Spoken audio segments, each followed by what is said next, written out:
infrastructure to deal with that, and most people don't find it sexy enough to want to put more tax money for it. So we need to address these issues, and the Green Party does want those issues addressed.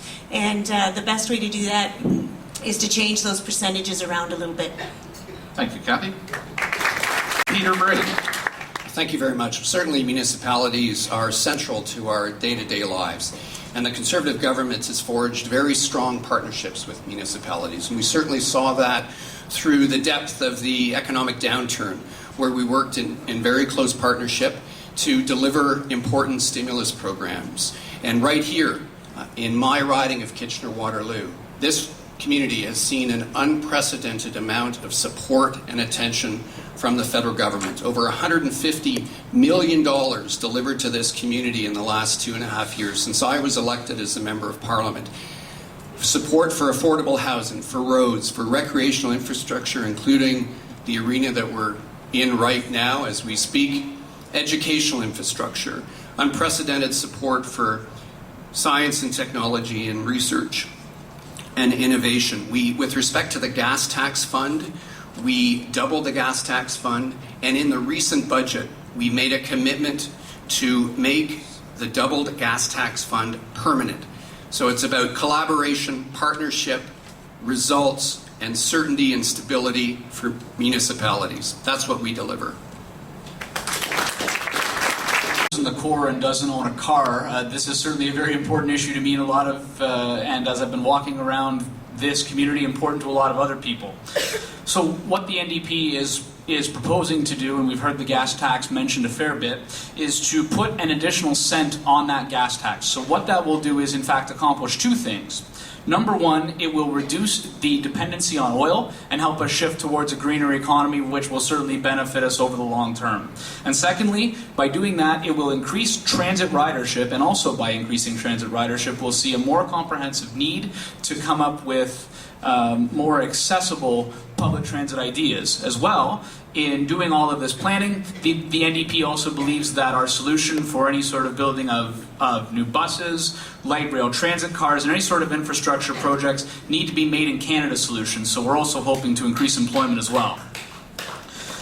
And separately, of course, sewer and wastewater treatment is also a very big deal. Down in the city of Kitchener, they have levied a fee now for any sort of stormwater, which there never was before. So it continues to, that these utility companies in some cases continue increasing costs to the consumer, and this needs to be looked at as well.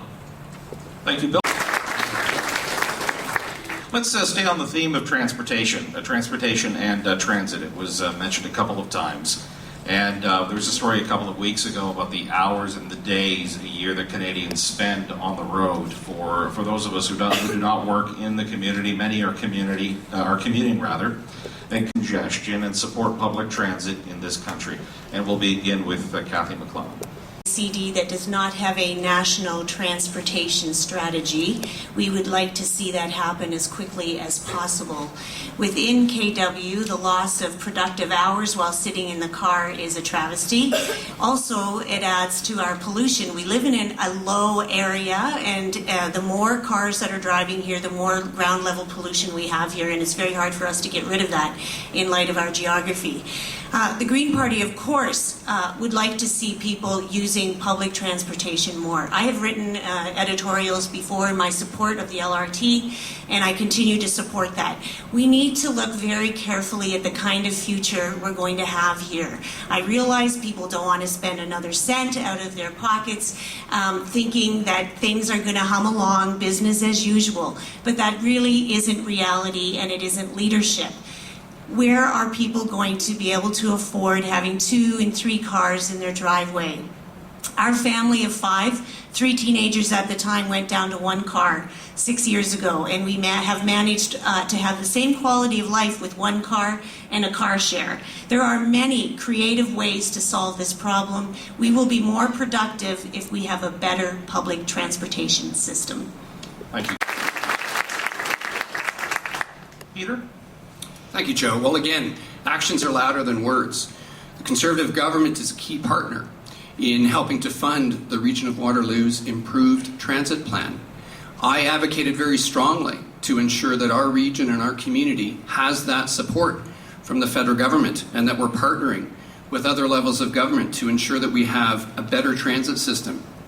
We need that because we're a growing, vibrant community. Our population is estimated to grow by 50% in the next 20 years. We need better transit. We also need transit for our important knowledge workers and for our innovation sector. Knowledge workers want to live and work in the same neighborhood, and they want to take public transit to work.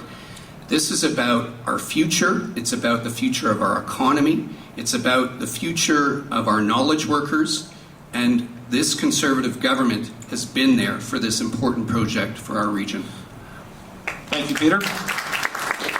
Idea of gridlock. My father commutes back and forth occasionally to Copenhagen, Denmark, and is absolutely amazed by the amount of public infrastructure funding and what it also accomplishes. It seems to be that people don't commute more than an hour and a half one way, and they seem to also have a very good standard of life, and I think that's directly correlated to what we're spending on public transit.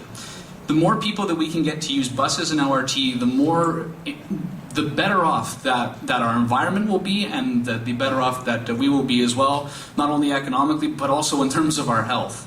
The NDP will enact a national public transit strategy to maintain and expand public transit, and we will also go further and provide a tax exemption for workplace-based transit passes so that employees, if they want to commute, will have the ability to do so, and that employers can provide those benefits tax-free. Thank you, Bill. Andrew. I think the federal government should have stepped up to the plate and at least matched what the province put in. That would have certainly lowered the pressure on the municipalities. You know, I watched Stephen Harper. I watched him since 1993. And he never had a commitment to the municipalities. Now he's saying he does. And he'll say the same thing with healthcare. But the fact of the matter is they see themselves dealing with the provinces and having the provinces deal with the municipalities. The cities have to do a better job as well. I'm really mystified why we have that huge mega mall on the west side that doesn't fall on the LRT line. It's going to be difficult to get to. And in terms of infrastructure, I think we have to make sure that the infrastructure dollars are well spent. Now, I'm up at the area of Davenport, and somebody decided that they were going to make it, going between Lexington and Northfield, they were going to make it the Hanging Gardens of Babylon. There's all sorts of problems with that roadway. Going from 4 lanes to 2, if you got an emergency vehicle stuck behind the bus, they got no way to go. And of course you see the plants are dying. But anyway, I'm not going to get too much into it, that's okay. Municipal stuff. But the fact of the matter is that we all have to do a better job cooperating together, and the feds have to pick up a bigger part of the load. Thank you, Andrew. Transit and other issues. Now, in recent years, the Government of Canada has started working with municipalities to rebuild our crumbling infrastructure and fight the global recession. But by 2014, $2 billion in federal funding will expire, and this represents about 40% of total funding for core municipal priorities such as infrastructure, transit, which we've talked about, housing, and policing.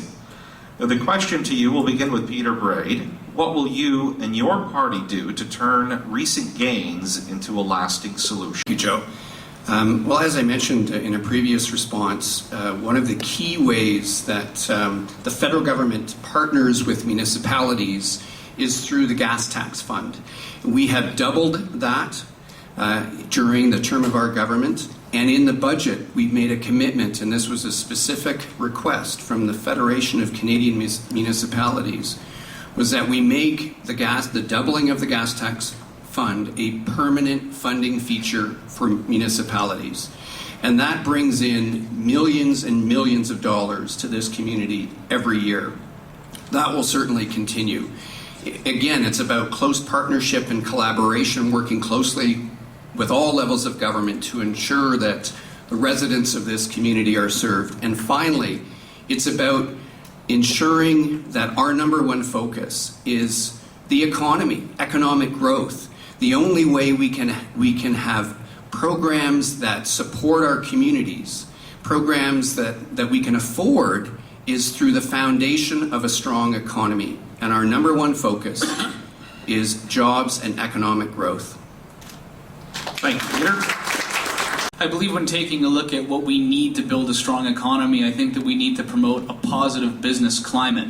And I think that the NDP will do that in terms of helping create jobs in this community by going further than some other commitments in supporting small business directly. The NDP has promised to cut small business taxes from 11 to 9%.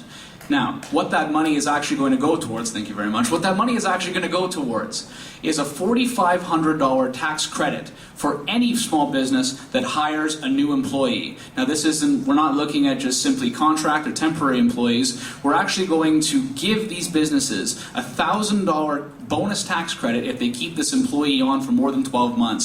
So this is also going to encourage employee retention, and getting back to that $4,500 is also going to go towards a CPP and EI premium holiday. Certainly we've taken a look at the number of jobs that have been created in this community, but we also have to be wary that some of these jobs are temporary and contract, meaning that a lot of these employees don't have any sort of benefits to fall back on. So we need to make sure that there are jobs created that are still here even after that federal funding is gone, and the NDP is here to create those jobs.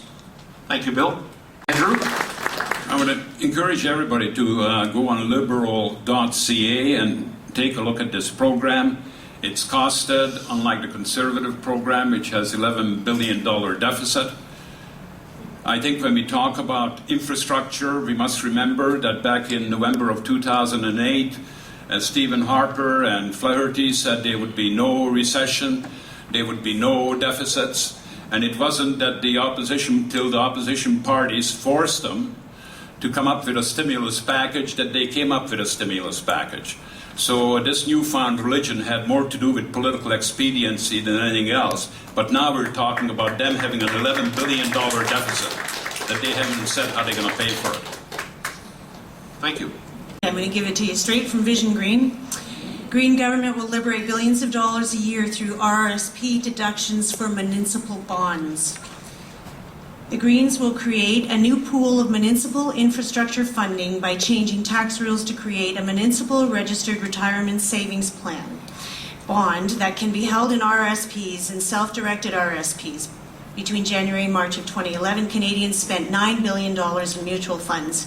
Imagine if even half of that was available to our local communities. So Green Party MPs will change tax policy to create a new pool of long-term municipal infrastructure funding by allowing municipalities to issue new municipal registered retirement savings plans bonds, which can be held in RRSPs and self-directed RRSPs. We will fund green cities initiatives, ensuring through contractual agreements that the funding is not used in ways that encourage urban sprawl, but instead reduce sprawl and greenhouse gas emissions, conserve electricity and water, increase densification, expand convenient, safe, reliable, and affordable public transit, and build cycling and walking paths. Just part of our plan for municipalities. Thank you, Kathy. Structure has to do with policing and community safety. Policing is the fastest growing item in the average municipal budget, representing about 20% of total costs, and municipalities employ 65% of all police officers in Canada. Now, municipalities are not at the table when it comes to our CMP reform, as well as support for frontline policing and crime prevention programs has not been part of the law and order debate happening in Parliament. Certainly has been the conversation during the election. Now, the question to you candidates, and we will begin with Bill Brown, what measures would you take to ensure both local police and local crime prevention programs are properly resourced to keep streets safe without overburdening local property? Thank you for the question. I was a student constable in the RCMP many years ago in a little town called Black Diamond, Alberta, so I've experienced firsthand exactly what it means for community-based policing and also being out there in order to protect communities. The NDP is looking at making sure that we hire more police officers for community-based policing initiatives. That way, constables can get out of their cars